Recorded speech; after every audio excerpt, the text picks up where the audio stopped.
Ceci est un livre audio autogénéré par Google.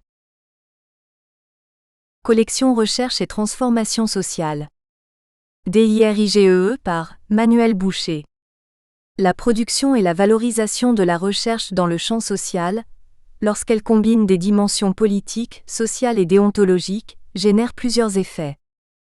Une production autonome et auto-réflexive des connaissances à partir, d'une part, des valeurs humaines, respect de l'individu considéré comme acteur capable de transformation, démocratique et républicaine, croyance en des actions de solidarité et de justice sociale, et d'autre part des intérêts propres au champ social. Un changement des rapports entre le monde académique et les acteurs de l'intervention sociale. Une valorisation des organismes de la formation et de la recherche dans le travail social, capables de produire, d'échanger et de développer des coopérations réelles de recherche et de formation. Une capacité d'influencer la mise en œuvre des politiques publiques. Dans cette perspective, la collection Recherche et transformation sociale privilégie la publication d'ouvrages valorisant des résultats de recherche produits par des chercheurs des organismes de la formation et de l'intervention sociale pouvant contribuer à la transformation sociale. Du même auteur. 1999 Rap, expression des Lascars. Signification et enjeux du rap dans la société française, préface Hugues Bazin, Paris, édition. L'Harmattan 492 p. 2000 Les théories de l'intégration. Entre universalisme et différentialisme. Des débats sociologiques et politiques en France. Analyse de textes contemporains, Paris, édition. L'Harmattan 318 p. 2001 De l'égalité formelle à l'égalité réelle. La question de l'ethnicité dans les sociétés européennes, sous la dire, préface Michel Viviorca, Paris, édition. L'Harmattan 582 p. 2003 Turbulence, contrôle et régulation sociale. Les logiques des acteurs sociaux dans les quartiers populaires, Paris, édition. L'Harmattan 618 p. 2003 Émergence culturelle et jeunesse populaire. Turbulence ou médiation? CO Direction avec Avulbo, Paris, édition. L'Harmattan Ingep Col. Débat jeunesse, 359 p. 2004 Repolitiser l'insécurité. Sociographie d'une ville ouvrière en recomposition, préface Laurent Moukieli, Paris, édition. L'Harmattan 324 p. 2006 Discrimination et ethnicisation. Combattre le racisme en Europe, sous la dire, Tourdeg édition de l'Aube, Col. Monde en cours 407 p. 2007 Turbulence. Comprendre les désordres urbains et leur régulation, préface Michel Viviorca, Montreuil, édition. Au lieu d'être, Col. Monde contemporain réédition Terraèdre 2010, 444 p. 2008 Guide pédagogique de l'antiracisme en formation sociale, CO Direction avec Mohamed Belkacemi, Paris, édition. Vuibert 400 p. 2008 Le travail social face aux discriminations. Intervention sociale, ethnicité et lutte contre le racisme en Europe, sous la dire, Montreuil, édition. Au lieu d'être, Col. Monde contemporain 338 p. 2008 La recherche dans les organismes de la formation et de l'intervention sociale, enjeux et perspectives, coordination, Paris, édition. L'Harmattan 103 p. 2010 Penser les questions sociales et culturelles contemporaines. Quels enjeux pour l'intervention sociale? Sous la dire, Paris, édition. L'Harmattan Col. Recherche et transformation sociale, 317 p. 2010 Les internés du ghetto. Ethnographie des confrontations violentes dans une cité impopulaire, préface Didier Lapéroni, Paris, édition. L'Harmattan 421 p. 2011 Gouverner les familles. Les classes populaires à l'épreuve de la parentalité, Paris, édition. L'Harmattan Col. Recherche et transformation sociale, 471 p. 2012 Regard croisé sur la régulation sociale des désordres, CO Direction avec Virginie Malochet, Paris, édition. L'Harmattan Col. Recherche et transformation sociale, 389 p. 2013 Casquette contre képi. Enquête sur la police de rue et l'usage de la force dans les quartiers populaires, avec Mohamed Belkacemi et Éric Marlière, Paris, édition. L'Harmattan Col. Recherche et transformation sociale, 448 p. 2014 L'État social dans tous ses états. Rationalisation, épreuve et réaction de l'intervention sociale, CO Direction avec Mohamed Belkacemi, Paris édition. L'Harmattan Col. Recherche et transformation sociale, 313 p. 2015 Sociologie des turbulences. Penser les désordres des inégalités, préface Alain Touraine, Paris, édition. L'Harmattan Col. Recherche et transformation sociale, 381 p. Remerciements. Cet ouvrage n'aurait pu exister sans l'implication de plusieurs personnes et institutions dans l'organisation du colloque. Normes, déviances et réactions sociales, méthodes d'enquête et expériences de recherche. Je souhaite ici toutes les saluer. Je remercie donc l'Institut du développement social de Haute-Normandie, le département de sociologie de l'Université de Bordeaux Victor Ségalen, la Maison méditerranéenne des sciences de l'homme d'Aix-en-Provence, l'ensemble des intervenants et plus particulièrement, les membres des comités scientifiques et d'organisation.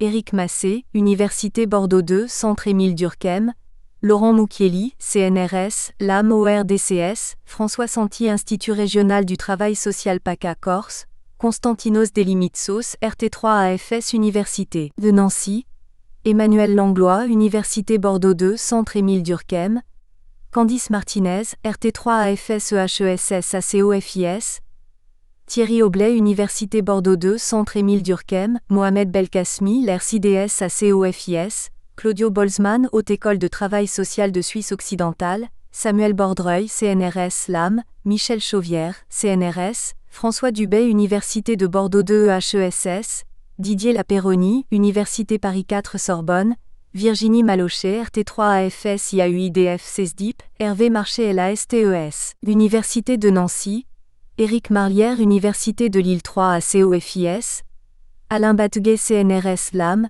Gérard Mauger CNRS CSE, Marouane Mohamed CNRS CMS ERIS, Régis Pierret ITSRA LRI ACOFIS, Marie-Laure Pouchadon IRTS Aquitaine ACOFIS, Laura Santeméry CNRS TLAM, Agathe Petit IRTS PACA Corse ACOFIS, Césarée Matina Université Aix-Marseille, Céline Regnard Université Aix-Marseille, Philippe Robert CNRS CESDIP, Alain Vulbeau Université Paris 10 Nanterre. Ce colloque et cette publication doivent aussi beaucoup au travail consciencieux de Claire Bonnard, assistante du laboratoire d'études et de recherche sociale, l'ERS, que j'ai l'honneur de diriger à l'IDS de Haute-Normandie. Dans son travail, celle-ci a également été épaulée par Mireille Gauthier du Centre Émile Durkheim, pour la conférence de Bordeaux, Claire Saladino et Émilie Raquet de l'Observatoire régional de la délinquance et des contextes sociaux pour la conférence d'Aix-en-Provence. Enfin, je remercie tout spécialement Éric Massé et Laurent Moukieli qui ont d'emblée soutenu l'initiative de l'organisation de conférences scientifiques, en dépit d'un climat d'austérité. En effet, au niveau mondial, nous vivons des temps troublés par des choix politiques d'inspiration néolibérale favorables au développement de politiques d'austérité plébiscitées par les promoteurs d'un système économique largement basé sur la spéculation financière. Nous assistons, notamment dans le monde occidental, à une rupture entre l'industrialisme et le capitalisme, productrice de turbulences, de violences, de logiques de dépolitisation et de réactions populistes qu'il s'agit alors, au-delà des dénonciations morales et de combats politiques, savoir analyser. Dans cette optique, ces conférences tombaient donc à point nommé. Introduction générale. Normes, déviances et réactions sociales, méthodes d'enquête et expériences de recherche. Manuel Boucher. Depuis que j'anime le réseau thématique Normes, déviances et réactions sociales, RT3, de l'Association française de sociologie, AFS, celui-ci articule les problématiques relatives aux normes et aux déviances avec celles visant à penser la réorganisation du contrôle social et les logiques d'action des acteurs chargés de réguler les désordres, la délinquance et les violences individuelles et collectives dans les sphères de la vie sociale, police, prison, école, travail social, sport, etc. Ces axes thématiques ouvrent ainsi un vaste champ d'études empiriques, riche de plusieurs décennies de recherche, croisant les différentes démarches et techniques d'enquête à disposition des sciences sociales. Dans tous les cas, qu'elles soient qualitatives et ou quantitatives, Les approches adoptées interrogent le processus de production des savoirs et soulèvent des enjeux méthodologiques et déontologiques qu'il convient de débattre. Dans cette perspective, suite à plusieurs colloques organisés par le RT3 ayant permis à de nombreux chercheurs de présenter les résultats de travaux empiriques, en 2012, en concertation avec les membres du bureau du RT3, il me semble important de consacrer 2 journées scientifiques aux méthodes d'enquête et expériences de recherche. En effet, le dernier colloque du RT3 spécifiquement consacré aux questions de méthode date de 2005. Dans la pratique, en partenariat avec le département de sociologie de l'Université de Bordeaux Victor Ségalen, Centre Émile Durkheim, l'Université Aix-Marseille, Laboratoire méditerranéen de sociologie, Maison méditerranéenne des sciences de l'homme, Observatoire de la délinquance et des contextes sociaux, l'Institut régional du travail social de PACA-Corse, l'Institut du développement social, Laboratoire d'études et de recherche sociale et l'Association des chercheurs des organismes de la formation et de l'intervention sociale, ACOFIS, J', organisent alors 2 conférences scientifiques. La première, le 10 décembre 2012 à l'Université de Bordeaux Victor Ségalen, et la seconde, le 8 février 2013 à la Maison méditerranéenne des sciences de l'homme à Aix-en-Provence. Cet ouvrage collectif est donc composé d'une sélection de contributions émanant de ces journées. Enquêter sur les déviances et leur régulation. Quel choix méthodologique ? La première journée scientifique traite des dispositifs méthodologiques en tant que tels, leurs implications, leur portée, leurs limites et le type de résultats qu'ils produisent. En effet, quel intérêt les différentes méthodes employées présentent-elles, quantitatives et ou qualitatives, approches statistiques, monographiques, ethnographiques, socio-historiques, comparatives, quasi-expérimentales, etc. Quel type de résultats entend-on produire, recherche exploratoire, descriptive, explicative, prédictive, etc. Quelles techniques mobiliser? Questionnaire, entretien individuel ou collectif, récit de vie, focus group, intervention sociologique, observation passive ou participante, ouverte ou clandestine, analyse textuelle, méthode visuelle, etc. À quel type de difficultés faire face? Quel lien réciproque existe-t-il entre le dispositif méthodologique, l'objet d'étude, le terrain d'enquête, la problématique et le cadre théorique? Dans quelle mesure le dispositif méthodologique influence-t-il le rapport de l'enquêteur au terrain, et son expérience des relations avec les enquêtés, et inversement? Quelles incidences le dispositif méthodologique, les choix dont il répond, les difficultés sur lesquelles il bute, ont-ils sur les résultats produits? Enquêter sur les déviances et leur régulation. Quels enjeux scientifiques, politiques, éthiques et déontologiques? La seconde journée scientifique, quant à elle, porte plus spécifiquement sur les positionnements des chercheurs enquêtant sur les déviances et leur régulation, les problèmes éthiques et déontologiques que cela soulève, etc. En effet, les sociologues sont régulièrement mobilisés par des commanditaires, pouvoirs publics, décideurs politiques, médias, qui tentent à les positionner dans un rapport d'expertise, attendant d'eux qu'ils apportent rapidement une réponse informée et pragmatique à une situation problématique, au risque que cette réponse soit déconflictualisée et dépolitisée. Dans ce contexte, les chercheurs n'ont-ils pas la responsabilité de s'interroger sur les finalités et l'instrumentalisation possible de leur travail? Comment se jouent les rapports des chercheurs à leurs commanditaires, pouvoirs publics, décideurs politiques, etc., et aux enquêtés? Avec quelles contraintes et avec quelles attentes les chercheurs doivent-ils composer? Comment assument-ils ou non une certaine part de conflictualité, pour faire comprendre et reconnaître ce que recouvre la complexité du travail scientifique? Comment les chercheurs composent-ils avec les règles économiques, politiques et administratives dans les dispositifs et appels à projets de recherche, d'études, de diagnostic, etc., sur des sujets sensibles, c'est-à-dire plus ou moins producteurs de désordre et de violence, tout en maintenant une exigence d'objectivité scientifique? Comment les chercheurs négocient-ils la tension classique entre éthique de conviction et éthique de responsabilité? Comment négocient-ils les conséquences parfois inconfortables des attentes d'une production sociologique experte, dégagement de bonnes pratiques, tentatives d'instrumentalisation, etc.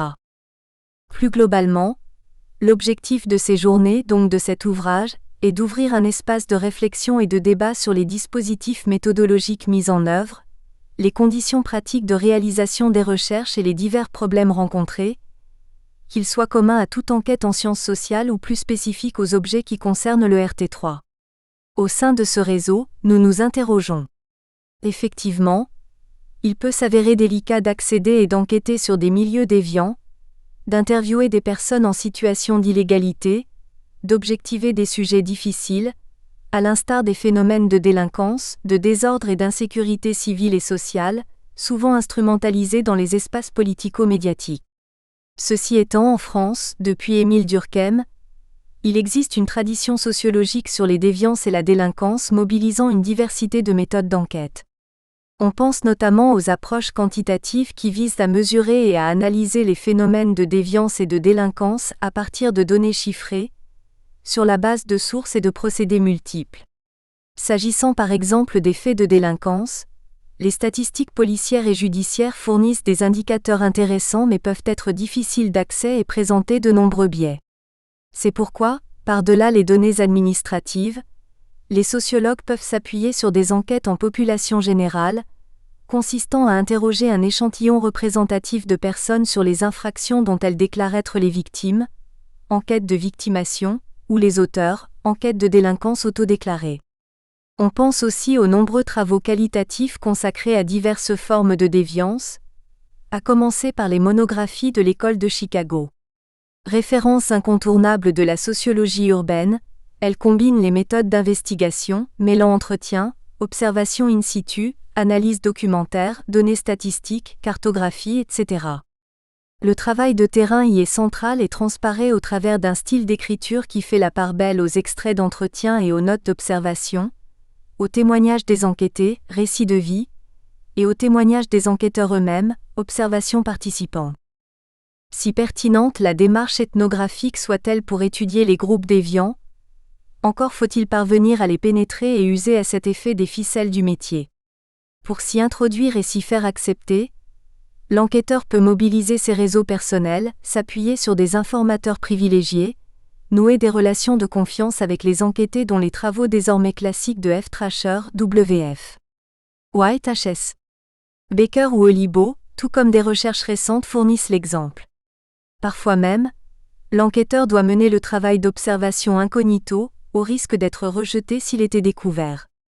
Il peut alors user de sa familiarité immédiate avec le milieu, à l'image de N. Anderson qui fut lui-même hobo, autrement dit, un vagabond se déplaçant en train de ville en ville et vivant de petits travaux manuels ou saisonniers pendant une quinzaine d'années, ou endosser un rôle, comme Pécresse et ses collègues qui jouèrent les clients de Taxi Dancing, ou L. Humphreys qui se fit passer pour un voyeur afin d'observer sans les troubler les pratiques homosexuelles anonymes dans les pissotières américaines des années 1960.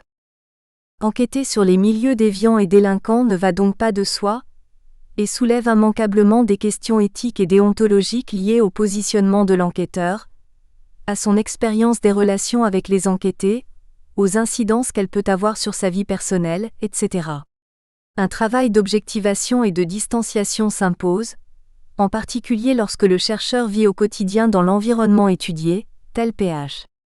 Bourgois enquêtant sur les dealers de crack d'un quartier de East Harlem où lui et sa famille se sont installés, ou lorsqu'il y a grandi, à l'image d'une nouvelle génération de sociologues issus des quartiers populaires français dont ils étudient les pratiques déviantes d'une partie de la jeunesse.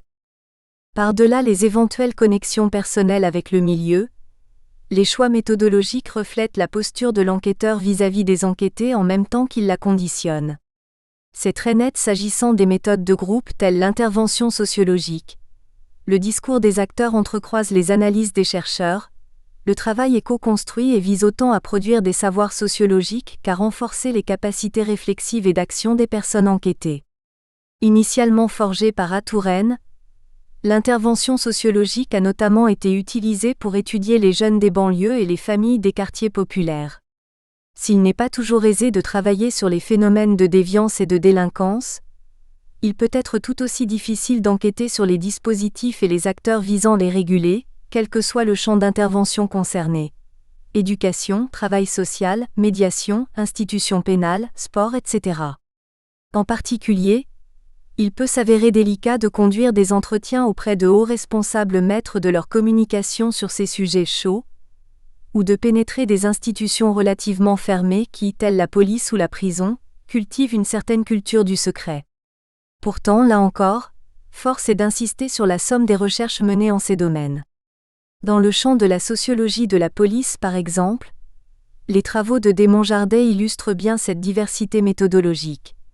Recherche de terrain, entretien, observation, dans des commissariats et des unités de maintien de l'ordre, enquête longitudinale sur la base d'un questionnaire fermé administré à une promotion de gardiens de la paix dès leur entrée en école puis à divers moments de leur carrière, observation participante en qualité de conseiller technique au sein de L'. Institution. Pionnière en France, les recherches de Desmonjardet sur les forces de l'ordre ont ouvert la voie à bien d'autres travaux, le plus souvent qualitatifs, dont certains se distinguent par leur parti pris méthodologique. Parmi eux, on peut notamment citer des travaux récents sur les modes d'intervention de la police, en particulier ceux qui reposent sur une approche ethnographique ou impliquaient des unités spécialisées de terrain, ou bien qui s'intéressent aux pratiques des contrôles d'identité à partir de dispositifs d'observation en situation réelle fondés sur la comparaison systématique entre les personnes contrôlées et la population de référence sur les sites étudiés, ou encore qui recourent aux méthodes qualitatives des apostrophes. Instrumentation des images. Pour enquêter sur les déviances et leur régulation, les supports audiovisuels peuvent effectivement servir d'outils d'observation, voire les méthodes émergentes de sociologie filmique, mais aussi à restituer les résultats de la recherche au travers de photographies ou de films documentaires, y compris de documentaires fiction. Par exemple, le film Bronx Barbès de l'anthropologue et cinéaste E. de la Tour est issu d'une étude sur les gangs de rue d'Abidjan et s'inspire de faits réels qui interrogent les pratiques de recueil de données dans des territoires sensibles, voire dangereux. Autre exemple, le film du documentariste Christian Poveda, La Vida Loca, assassiné par les membres d'un gang qu'il avait filmé sur une longue période au Salvador. Projeté et débattu lors du colloque du RT3 en octobre 2010 à Rouen, ce film apporte des éléments de compréhension sociologique sur les phénomènes de gang et de ghettoisation. C'est aux nouvelles technologies d'information et de communication que tiennent aussi les innovations méthodologiques en sciences sociales. Questionnaires en ligne, logiciels d'analyse statistique et textuelle, modélisation et simulation informatique des systèmes sociaux, sciences sociales computationnelles, etc. En complément des méthodes traditionnelles, ces différents outils ouvrent autant de possibilités pour l'enquête en sciences sociales. Mais plus généralement, il s'agit de questionner les protocoles et méthodes d'enquête mobilisés pour étudier la régulation-répression des déviances et des phénomènes de délinquance dans une diversité de champs, travail social, police, éducation, médiation, sport, prison, tant du côté du système et de l'acteur. En effet, des travaux soulignent que contrairement à certaines idées reçues, dans la société post-industrielle, nous n'assistons pas à une augmentation des processus d'anomie et de désorganisation sociale mais plutôt à un redéploiement des dispositifs politico-institutionnels et des modes d'intervention d'une multitude d'acteurs sociaux chargés d'assurer la régulation et le contrôle social. Ainsi, comme l'illustre la multiplication et la diversification des dispositifs, des techniques, vidéosurveillance, biométrie, résidentialisation, et des acteurs de la socialisation du risque, médiateurs, adultes relais, gardiens, agents de surveillance et de sécurité, l'espace de la régulation sociale des désordres apparaît être en recomposition. Dans cette perspective, des travaux ethnographiques sur les mutations de la régulation sociale dans les quartiers populaires soutiennent la thèse que la société du risque ne se caractérise pas par la décomposition du contrôle social mais par sa diversification et sa recomposition. Ainsi, dans les territoires urbains ségrégés, le contrôle social ravivé repose sur le développement de logiques traditionnellement mises en mouvement par des institutions spécialisées, police, école, religion, aide sociale, association, ou classiques, familles, communautés culturelles et ethniques, groupes sociaux, instituées ou émergentes mais également associées à des logiques propres conduites par des acteurs sociaux évoluant au sein de ces institutions ou ayant un intérêt à coopérer avec elles. Le contrôle ou la régulation sociale s'effectue donc à travers la combinaison et l'alliance paradoxale de logiques garantissant la reproduction ou le maintien de l'ordre social, avec celle assurant la construction de la subjectivité des acteurs. En définitive, quelles que soient les techniques adoptées, la méthode n'est jamais neutre et conditionne les données produites. Comme le résument P.H. Blanchard et Thierry Bémont, elle résulte d'un choix, du grec méthodos, route, direction vers un but, et elle est partie prenante de l'administration de la preuve.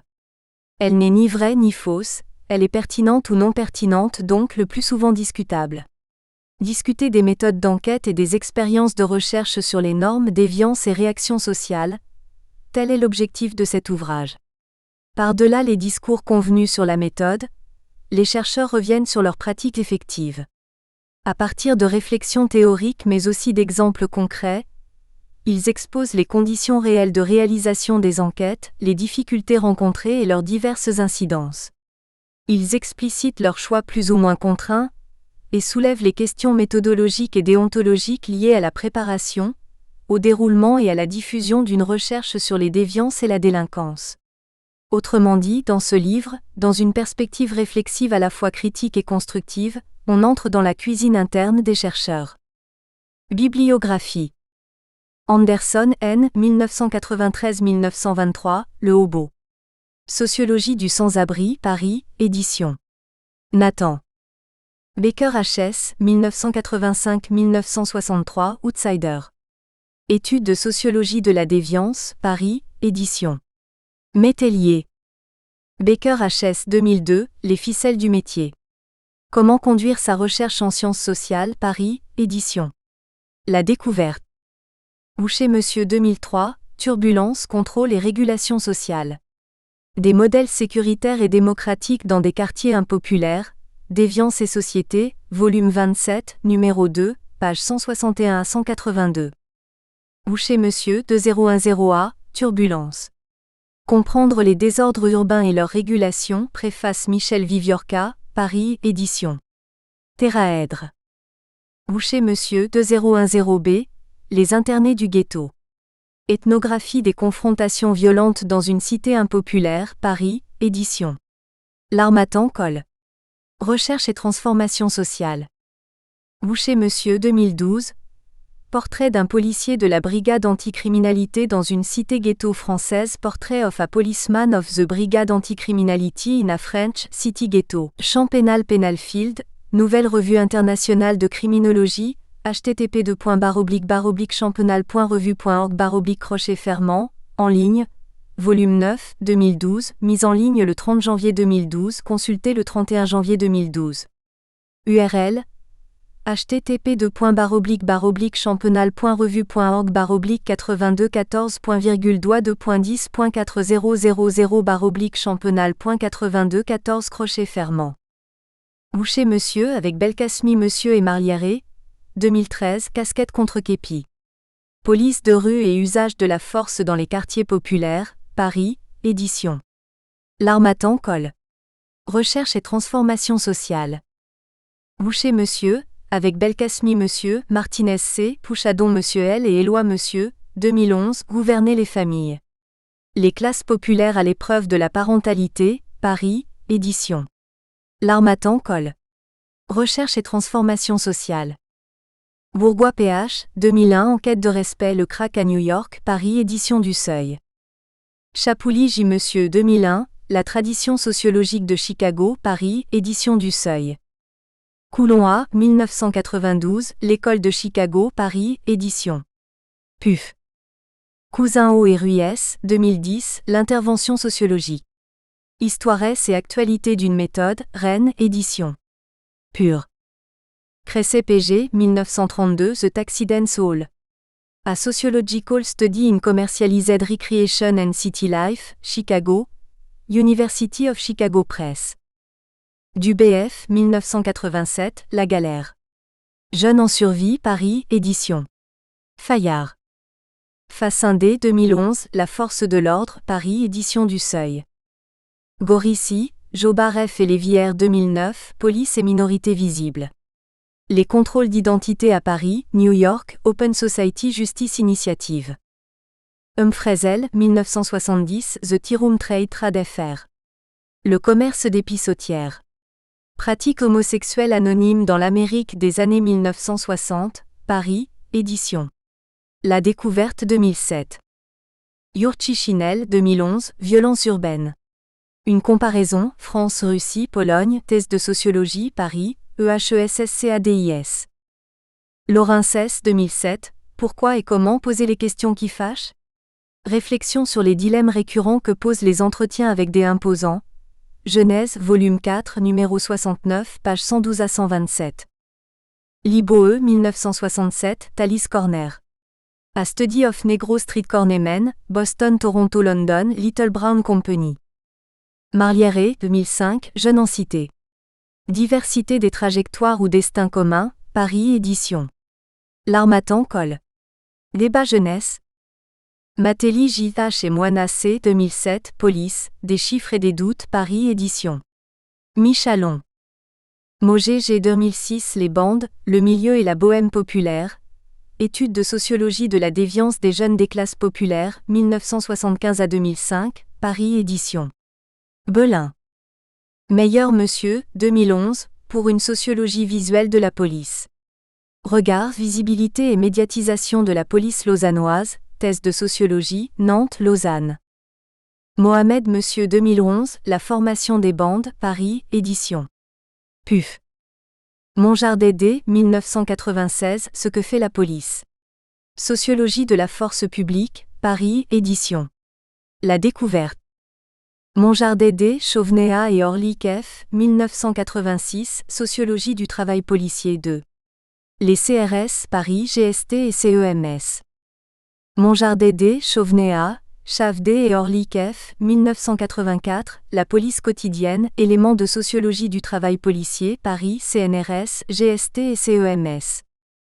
Monjardet D. et Gorgeon C. 1993, La socialisation professionnelle des policiers, étude longitudinale de la 161e promotion des élèves gardiens de la paix, Paris, CNRS, Université Paris 10 et IHESI, tome 1, La formation initiale, tome 2, La titularisation, tome 3, La banalisation, tome 4, La cristallisation.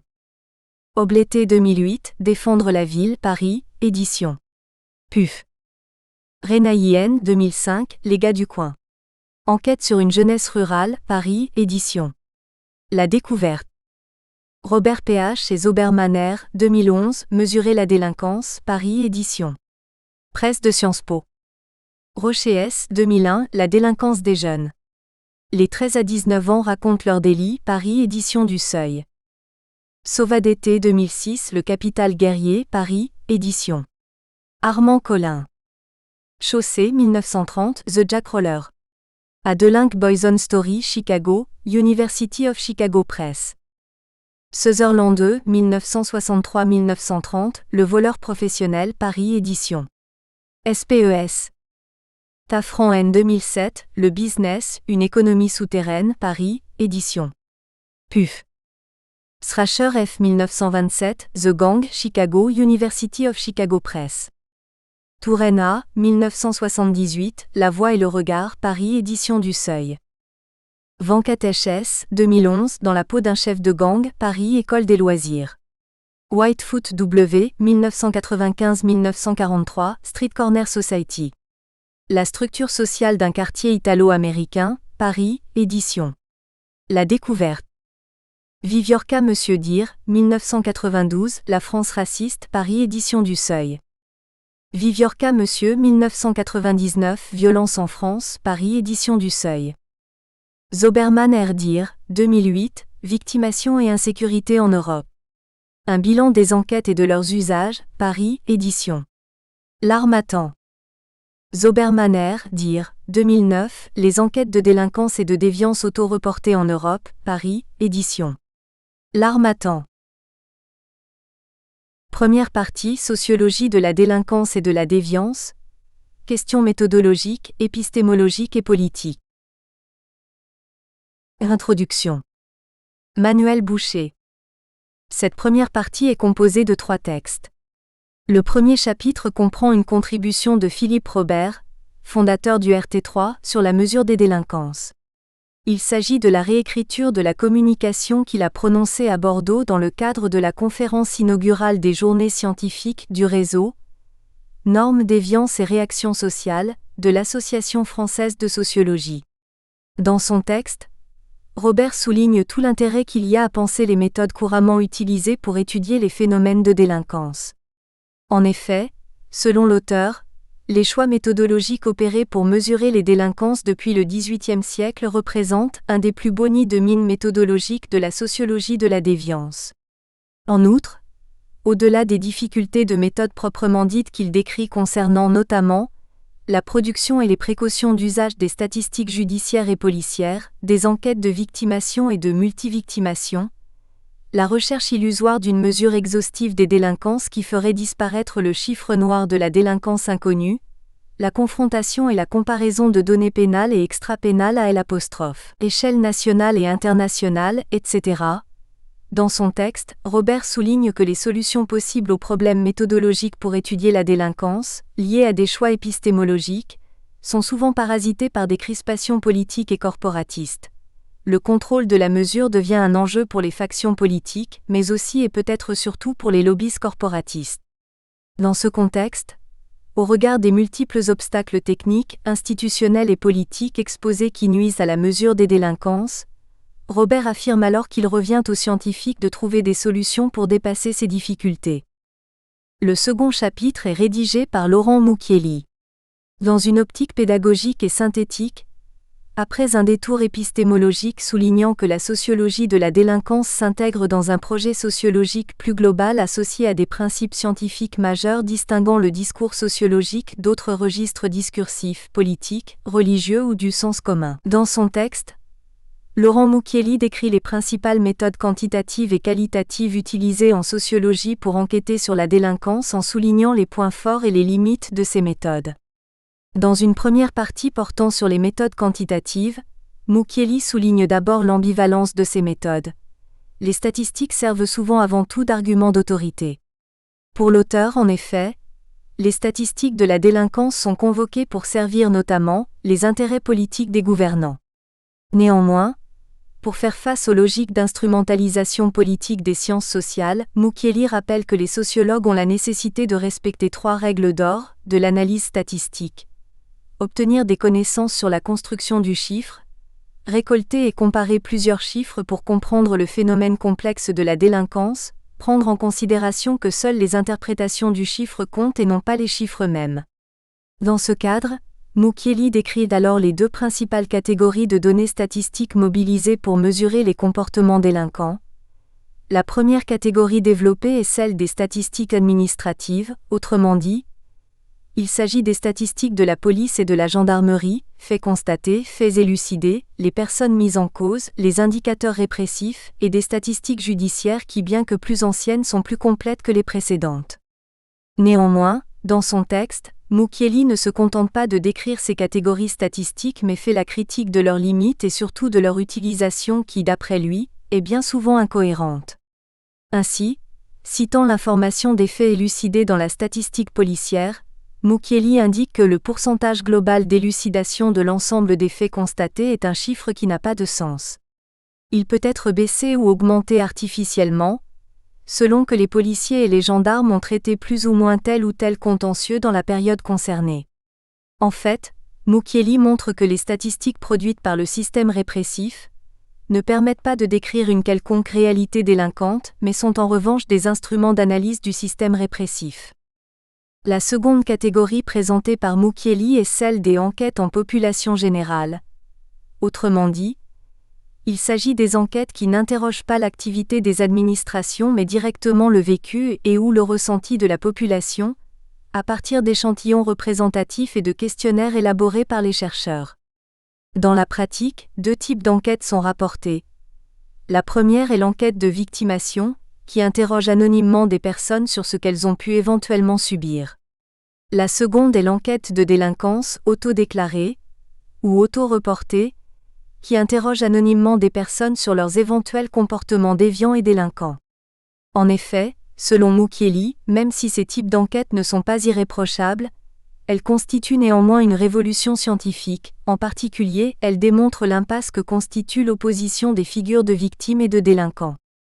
Dans une seconde partie, Mucchielli traite des méthodes qualitatives. Dans ce cadre, il décrit les techniques, la spécificité et l'utilité de l'entretien sociologique qui se distingue de l'entretien thérapeutique. Le sociologue n'est pas sollicité par un patient, c'est lui qui cherche à recruter des interviewés. En revanche, mobilisant les travaux des interactionnistes, Mucchielli énumère également les limites inhérentes à la situation d'enquête. En premier lieu, Il souligne que la personne interviewée présente généralement la meilleure face d'elle-même. En second lieu, l'environnement, plus ou moins contrôlé, où les personnes sont interviewées a une incidence sur les réponses des enquêtés. En troisième lieu, en situation d'enquête, la neutralité du sociologue est plus ou moins maîtrisée en fonction de ses convictions et du sujet des apostrophes. Étude traitée. En quatrième lieu, se contenter de mener des entretiens peut aboutir, outre le fait que le sociologue est susceptible d'être manipulé par l'interviewé, à ne percevoir qu'une infime partie de la réalité sociale. Par conséquent, Mukiele plaide pour la mise en œuvre, parallèlement à la réalisation d'entretiens avec une diversité d'acteurs aux points de vue différents et de l'utilisation d'observations indirectes, en particulier les archives, d'un protocole d'observation directe ou indirecte. Cependant, ce protocole pose des difficultés que Mukiele expose. L'immersion sur un terrain d'enquête nécessite du temps, la construction d'un rapport de coopération avec des informateurs ou des complices inscrits dans le champ observé, l'adoption d'une posture propice à dépasser ce que provoque la présence d'un observateur dans un lieu d'observation. Le sociologue peut provoquer de la méfiance, de la complaisance ou inversement de la fascination. Le troisième chapitre, écrit par Nicolas Sembel, interroge l'utilité de la sociologie de la déviance pour la sociologie de l'éducation. Dans son article, considérant que l'éducation est un éloge du conformisme, l'auteur fait l'hypothèse que la sociologie de la déviance, comme sociologie critique du conformisme, est aujourd'hui indispensable à la sociologie de l'éducation. En effet, l'auteur rappelle que l'école est l'un des plus formidables lieux de production de normativité, donc de conformisme. Dans ce cadre, le texte de Sembel, à partir d'exemples puisés dans ses travaux de recherche sur l'ambivalence de l'institution scolaire en tant qu'entreprise de morale et les logiques d'action des élèves, décrit comme hérétique, tricheur et innovateur, conformiste déviant, stigmatisé et méprisé, a donc pour objectif d'une part, de montrer que le regard de la sociologie de la déviance, notamment les travaux classiques des fonctionnalistes Merton et des interactionnistes Baker-Goffman, est nécessaire aux sociologues et aux professionnels de l'éducation, enseignants, CPE, qui, selon Sembel, doivent rompre avec la sociologie de l'éducation normative, et d'autre part de souligner, même cela n'est pas évident, qu'il est possible de construire des analogies entre les concepts de déviance et d'éducation. En définitive, le texte de Sembel démontre que lorsque la sociologie de la déviance est mobilisée dans le champ de l'éducation, d'un côté, elle permet aux professionnels du monde de l'école de faire un travail critique en interrogeant la forme scolaire actuelle productrice de logiques de moralisation, de stigmatisation et de naturalisation mais aussi de beaucoup d'inégalités, sociales et de genre. De l'autre, elle donne la possibilité aux sociologues de l'éducation d'atteindre la sociologie générale par la sociologie de la déviance, et en ce sens, d'être de vrais sociologues capables d'objectivation sur leur propre trajectoire et sur le monde scolaire plutôt que d'être des profs stigmatisants. Chapitre 1 : La mesure des délinquances. Un nœud de problèmes de méthode. Philippe Robert. Puisque cette journée est dédiée aux questions de méthode, je vais chercher la matière de mon intervention dans la mesure de la délinquance, un chantier sur lequel j'ai récemment eu l'occasion de revenir. Il offre en effet un des plus beaux nids de mine méthodologiques de la sociologie de la déviance. Les problèmes soulevés ne sont pas seulement, on le verra, de méthode au sens étroit du terme, ils posent encore des questions de conceptualisation et de posture de recherche. Ce cas n'est pas rare. La solution de difficultés méthodologiques demande souvent des choix épistémologiques. Le trait particulier augmente encore l'intérêt d'une réflexion méthodologique sur ce cas de figure. D'une part, le problème de la mesure de la délinquance est posé depuis assez longtemps pour fournir une réelle profondeur chronologique. D'autre part, il suscite de fortes crispations politiques et corporatistes qui parasitent souvent la solution des difficultés de méthode. Crispations politiques et corporatistes. Je n'insisterai pas longtemps sur ce dernier trait qui est facile à apercevoir, mais il est utile à notre réflexion d'en souligner le relief. Si la mesure de la délinquance constitue un problème scientifique, elle représente aussi un enjeu qui fait l'objet d'un très fort investissement des politiques et des praticiens du domaine pénal. Certes, il serait naïf de croire que les chiffres du crime déterminent réellement les choix des acteurs. Mais ils tiennent en revanche une place rhétorique de premier ordre dans le débat public, pour justifier des options déterminées en réalité par des convictions idéologiques ou des commodités professionnelles. Du coup, le contrôle de la mesure devient un enjeu pour les factions politiques, mais aussi et peut-être surtout pour les lobbies corporatistes qui se cachent derrière. Chacun d'eux essaie de promouvoir la mesure qu'il pense contrôler ou au moins de prendre barre sur les mesures qui sont devenues incontournables. Pareille situation, qui n'est pas inédite dans notre champ de spécialité, ne facilite pas, on s'en doute, une saine gestion par le monde scientifique des nombreux problèmes méthodologiques liés à l'exercice. Une longue histoire. Mais par ailleurs, l'affaire ne date pas d'aujourd'hui. Elle débute dans l'Europe des Lumières de la fin du XVIIIe siècle et prend toute son ampleur dans les grands États nationaux du premier XIXe siècle. C'est alors qu'émerge l'idée de délinquance comme catégorie sociale d'ensemble, qui était absente de l'Europe d'Ancien Régime. C'est alors également que se fait jour la notion de statistique, même si c'est seulement de manière progressive qu'elle revêtira son sens actuel de mesure chiffrée. En tout cas, dans ses commencements, mesurer la délinquance, ce n'est pas autre chose que de compter les condamnations et les condamnés. Autrement dit, on la réduit d'emblée à la statistique des tribunaux. D'une certaine manière, la solution est très défendable. Tant qu'une incrimination existe seulement sur les registres du droit, elle reste abstraite. C'est lorsque le juge est entré en condamnation que l'on sait avec certitude qu'une situation concrète correspond bien aux dispositions juridiques. C'est lui en effet qui est constitutionnellement habilité à déterminer quelle situation concrète entre dans les dispositions abstraites du droit, ce qu'exprime le brocard res judicata pro veritae habetur. Mais il eût fallu une bonne dose de constructivisme pour qu'une telle solution s'impose. Ce n'est en tout cas pas la voie empruntée par la statistique morale du premier XIXe siècle. Elle a opté pour une conception du modèle réduit. Les condamnations ne représentent qu'une partie de la criminalité, mais on pose que cette partie est représentative du tout que l'on ignore, qu'elle en reproduit les caractéristiques essentielles quoiqu'en réduction.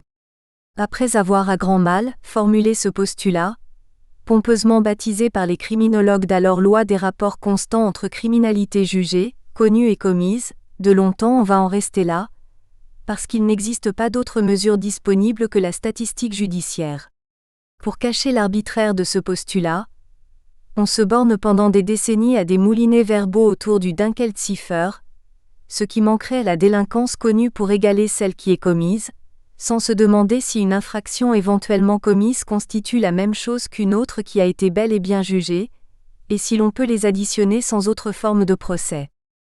Parti comme on l'était à la recherche du chiffre noir d'une supposée criminalité commise, il était pourtant à peu près fatal que l'on n'en reste pas là dès qu'une opportunité s'ouvrirait.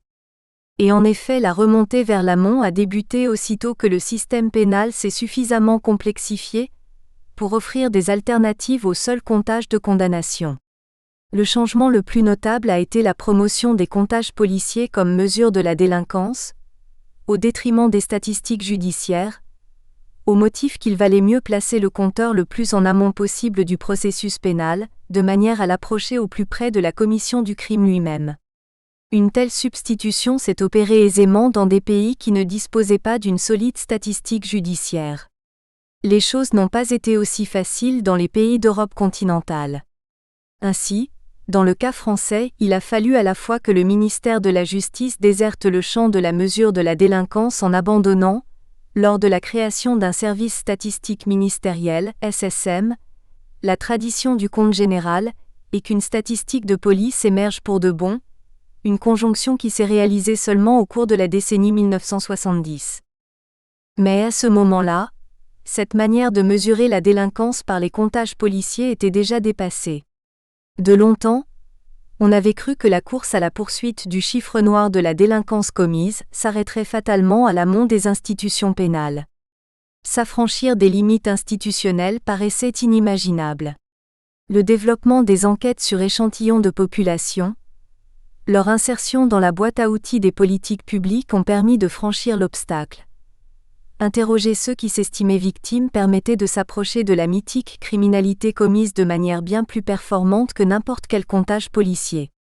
Si ce dernier avait supplanté la statistique des tribunaux dans la mesure de la délinquance au motif qu'il s'approchait davantage de la commission du crime, son triomphe ne pouvait être que de courte durée à partir du moment où l'on avait trouvé le moyen de s'affranchir du contexte institutionnel.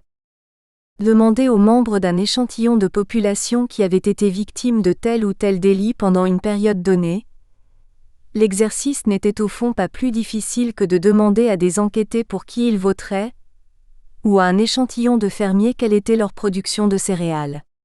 Adoptée par la Commission présidentielle d'enquête sur le crime des années 1960, l'enquête de victimation est devenue en peu de décennies le must de la mesure de la délinquance, bien que les administrations policières aient souvent tenté de retarder son succès ou d'en prendre le contrôle pour maintenir son usage à un rang subordonné. Le chiffre noir, un puits sans fond. Avait-on enfin vidé le sac du chiffre noir et atteint la fameuse criminalité commise? Là, l'enquête de victimation elle-même a son chiffre noir. Elle laisse de côté les cas où la victime n'a pas survécu pour répondre à l'enquêteur, ou bien ceux où la définition de la victimation est trop complexe pour permettre une formulation simple susceptible d'être entendue de la même manière par tous les enquêtés. Elle ne convient pas non plus aux infractions de nature consensuelle ou conspiratoire. Toutes les victimes ne parviennent pas non plus à entrer dans les enquêtes, soit parce que l'échantillon n'est pas assez grand pour avoir la chance d'inclure suffisamment de victimes d'un événement rare, soit parce que certaines populations pourtant très vulnérables, les immigrants de fraîche date, les sans domicile fixe, ceux qui vivent en collectivité ou en institution ou dans des logements précaires, entrent difficilement dans un échantillon d'enquête générale. De plus, certaines victimations émergent moins aisément que d'autres, soit parce que l'on n'aime guère en parler, soit parce que l'on peine à se les remémorer en raison de leur banalité, soit encore parce que l'on ne fait pas spontanément le lien entre une situation vécue et l'étiquette suggérée par l'enquête. Il serait naïf de croire qu'il suffit de réaliser une enquête de victimation pour mesurer la délinquance de manière finale et indiscutable. Il est toujours possible de détailler davantage une interrogation pour incliner l'enquêté à inclure dans sa réponse des faits qu'il aurait autrement laissés de côté. L'enquête nationale sur les violences envers les femmes en France, ENVEF, en fournit un exemple frappant. En détaillant abondamment les questions sur les violences subies par les femmes, Maryse Jaspar et ses collègues atteignent des scores qui dépassent de beaucoup ceux de n'importe quelle enquête généraliste de victimation. Mais d'un autre côté, une enquête généraliste... Nous espérons que vous avez apprécié cet aperçu. Pour continuer à écouter ce livre audio sur Google Play Livres, utilisez le lien dans la description de la vidéo.